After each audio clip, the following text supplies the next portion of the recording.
जय श्री राम। संत शिरोमणि कवि रविदास का जन्म माघ पूर्णिमा को 1376 ईस्वी को उत्तर प्रदेश के वाराणसी शहर के गोवर्धनपुर गांव में हुआ था। उनकी माता का नाम कर्मा देवी कलसा तथा पिता का नाम संतोख दास रघु था। उनके दादा का नाम श्री कालूराम जी, दादी का नाम श्रीमती लखपति जी, पत्नी का नाम श्रीमती लोना जी और पुत्र का नाम श्री विजयदास जी है। रविदास जी चर्मकार कुल से होने के कारण वे जूते बनाते थे। ऐसा करने में उन्हें बहुत खुशी मिलती थी और वे पूरी लगन तथा परिश्रम से अपना कार्य करते थे। उनका जन्म ऐसे समय में हुआ जब उत्तर भारत के कुछ क्षेत्रों में मुगलों का शासन था। चारों ओर अत्याचार, गरीबी, भ्रष्टाचार व अशिक्षा का बोलबाला था। उस समय मुस्लिम शासकों द्वारा प्रयास किया जाता था कि अधिकांश हिंदुओं को मुस्लिम बनाया जाए। संत रविदास की ख्याति लगातार बढ़ रही थी, जिसके चलते उनके लाखों भक्त थे, जिनमें हर जाति के लोग शामिल थे। यह सब देखकर एक परिद्ध मुस्लिम सदना पीर उनको मुसलमान बनाने आया था। उसका सोचना था कि यदि रविदास मुसलमान बन जाते हैं तो उनके लाखों भक्त भी मुस्लिम हो जाएंगे। ऐसा सोचकर उन पर हर प्रकार से दबाव बनाया गया था।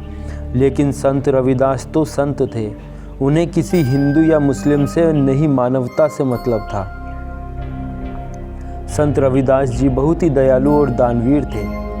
संत रविदास ने अपने दोहों व पदों के माध्यम से समाज में जातिगत भेदभाव को दूर कर सामाजिक एकता पर बल दिया और मानवतावादी मूल्यों की नींव रखी। रविदास जी ने सीधे सीधे लिखा कि रैदास जन्म के कारणे होत, ने कोई नीच नर कु नीच कर डारी है। ओछे कर्म की नीच, यानी कोई भी व्यक्ति सिर्फ अपने कर्म से नीच होता है। जो व्यक्ति गलत काम करता है वह नीच होता है। कोई भी व्यक्ति जन्म के हिसाब से कभी नीच नहीं होता। संत रविदास ने अपनी कविताओं के लिए जनसाधारण की ब्रज भाषा का प्रयोग किया है। साथ ही इसमें अवधी, राजस्थानी, खड़ी बोली तथा रेखता यानी उर्दू फारसी के शब्दों का भी मिश्रण है। रविदास जी के लगभग 40 पद सिख धर्म के पवित्र धर्म ग्रंथ गुरु ग्रंथ साहिब में भी सम्मिलित किए गए हैं। कहते हैं स्वामी रामानंदाचार्य वैष्णव भक्ति धारा के महान संत है। संत रविदास उनके शिष्य थे। संत रविदास तो संत कबीर के समकालीन व गुरु भाई माने जाते हैं। स्वयं कबीरदास जी ने संतन में रविदास कहकर उन्हें मान्यता दी है। राजस्थान की कृष्ण भक्त कवियत्री मीराबाई उनकी शिष्या थी। यह भी कहा जाता है कि चित्तौड़ के राणा सांगा की पत्नी झाली रानी उनकी शिष्या बनी थी।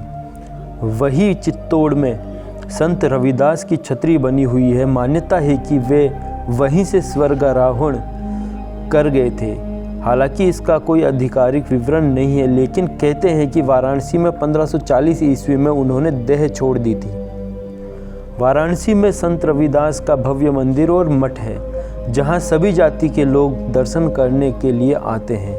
वाराणसी में श्री गुरु रविदास पार्क है, जो नगवा में उनके यादगार के रूप में बनाया गया है, जो उनके नाम पर गुरु रविदास स्मारक और पार्क बना है।